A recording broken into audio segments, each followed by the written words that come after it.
Today in science class, we're going to continue our study of matter, the physical and chemical properties and physical and chemical changes by reviewing back to lesson 2, the chemical properties of acids and bases. In our lab today, we're going to take a look at what the pH, the level of acidity or basicness of common solutions is. I'm reading from this left-hand column here. It says the pH of a solution is a measurement of how acidic a solution is.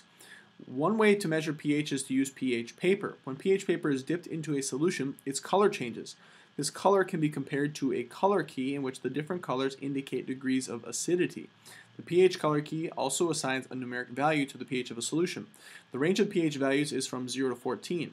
A solution that is acidic has a pH below 7, so from 7 to 0. A solution that is neutral has a pH of 7, and a solution that is basic has a pH above 7. In this virtual lab, you'll use the pH paper to determine the pH of common solutions. By first making a prediction and then testing the pH of the various solutions, you will decide whether the solutions are acidic, neutral, or basic. So far in our understanding of these types of materials, we learned that acids are really sour, bases are slippery, and they have a bitter taste to them. We know where they fall on the pH scale, as in acids are between 0 and 7 and bases are between 7 and 14. We have then 6 different common items, and we're going to try and make a prediction based on what we know so far about these items and then test those predictions. So the first one is soap. Soap is obviously used for, shampoo is obviously used for cleaning things, and if I recall reading that bases are often used for cleaning in cleaning products. So I'm going to guess that a shampoo is going to have a pH that's above 7. Because I'm using it for cleaning the skin and hair, it's probably something that's going to be not very basic to actually cause some type of irritation. So I'm going to leave it at an 8 or a 9. Then I grab this piece of pH paper and I dip it into the first column. Notice shampoo is under number 1. I'm going to dip it into the sample tube for number 1, and it comes up as a certain color. Here the yellow makes it look like it's slightly acidic, so I need to go back and change the item to match the actual indicated color. So 5 is kind of where that lines up. Maybe I was wrong with my prediction. We'll find out. Next, you're going to take a look at lemon juice for number 2. Lemon juice, I know that citric acid is where a lot of lemons or citric fruits have an acidic feature to them. So I'm going to guess that that's also going to be acidic. Take a look at number 2, dip it in number 2. I was right in it being acidic, but it needs to be actually put down to maybe a lower portion of what is acidic. Number 3, take and test. Number 4, take and test. 5, take and test. 6, take and test. Remember to make sure that you make a prediction first. So vinegar, I probably should have taken a prediction. I'm going to guess that vinegar is slightly basic. Let me redo that. Number 3, take the paper, dip it in. Oh, vinegar is actually wrong in that case. It looks like it's more acidic. I don't want to go through all these to ruin these for you, so please click on each of these boxes to make your predictions, and then take the test paper and dip it in to make the indicator tell you if it is a pH of 0 to 6, which would be acidic, or 8 through 13, or 7 through 13, which would be basic. Once you're done, you can click this button down at the bottom to check your answers. To check the highlighted pH values and try again.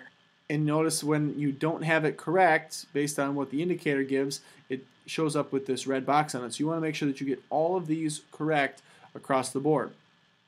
Okay? You can then click the reset button to try different types of items, or once you've completed this once, you're done with today's virtual lab activity. Again, your objectives are to predict the value, use the pH paper, and then determine whether a common solution is acidic, neutral, or basic. One good way to understand the physical and chemical properties of some of the household items, some things that you can probably relate to, being that they're at home and that you're using them on a regular basis, is to know if they are acidic or basic. Once you're done with that, you're going to look over at your assignment, which is related to our study of acids and bases. In its enrichment number 2, it's titled A Salty Solution to an Acidic Problem. I'll see you over there. Our assignment today, after completing the initial video watching, our lab activity is to take on this enrichment activity. It's called A Salty Solution to an Acidic Problem.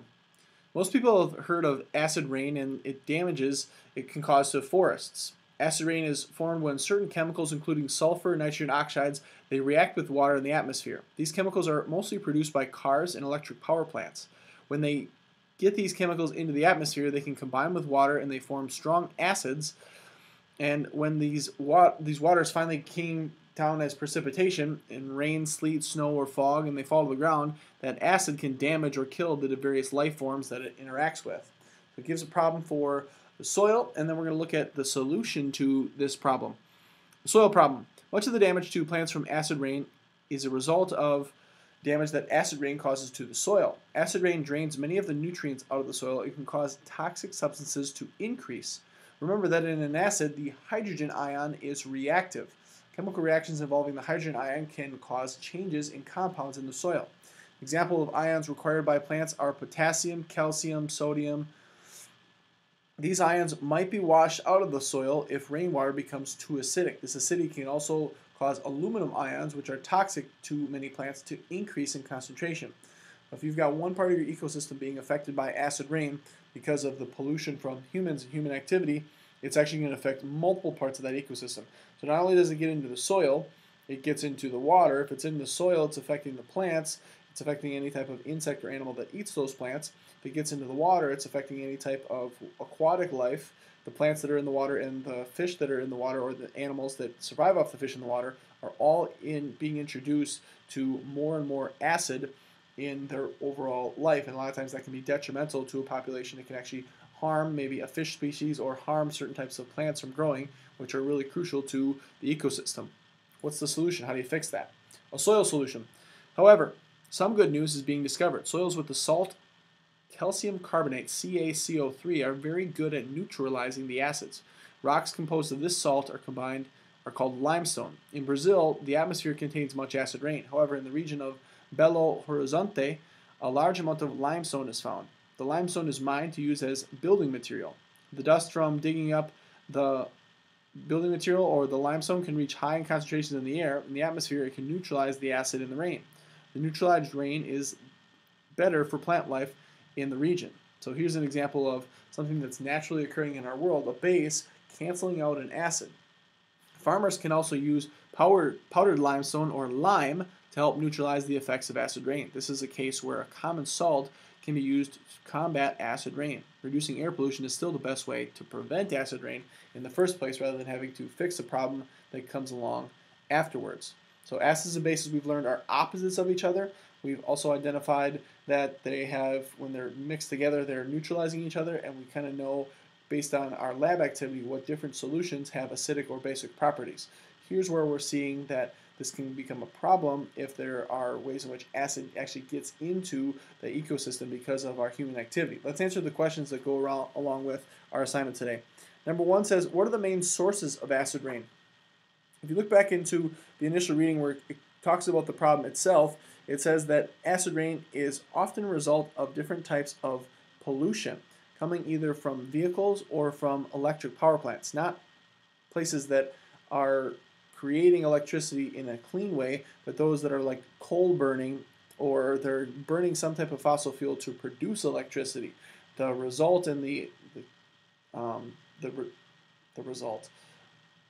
output of those coal burning power plants to produce electricity produces these different types of chemicals that go into the atmosphere. When they mix with water, then the precipitation, when the water runs down, is where that acid is getting into the soil and affecting all the different types of plant life and animal life and aquatic life which it comes in contact with. Number two, what can happen to soil if the hydrogen ion concentration increases? If that hydrogen ion increase happens because there's more and more acid from that rain getting into the soil, it can actually wash away a lot of the nutrients in that soil, which makes it more difficult for those plants to actually sustain themselves and survive. Number three, which common salt is good for neutralizing acid rain? It mentioned that in the solution portion here at the top. It said calcium carbonate, CaCO3. Any type of base will, depending on the strength of that base, neutralize an acid of similar strength based on the amount of those ions present in the base and in the acid. In this case, you're looking for something that is relatively the same type of strength as a base as the acid is, because we mentioned that these oxides that are being produced from the acid side, the nitrogen oxides and the sulfur oxides, are really, really strong acids that get into the water and then get into these different types of items. Number 4, where can this salt be found in nature? It's naturally occurring in that paragraph, the same spot at the top of the page, in Brazil, in Belo Horizonte, where a lot of this limestone is found. It's in the form of limestone. It can be mined out, and it can be ground down into what's called lime, and then farmers actually can spread it on their land or can put it out on their fields to take what would be an acidic soil and turn it into a more neutral soil, which is beneficial for plants to be able to grow in. So it doesn't have to deal with that kind of toxicity or acidity that a lot of times acid rain is going to introduce. Hope this helps your understanding of the difference between the chemical properties of regular solutions and the difference between acids and bases. Thanks for following along.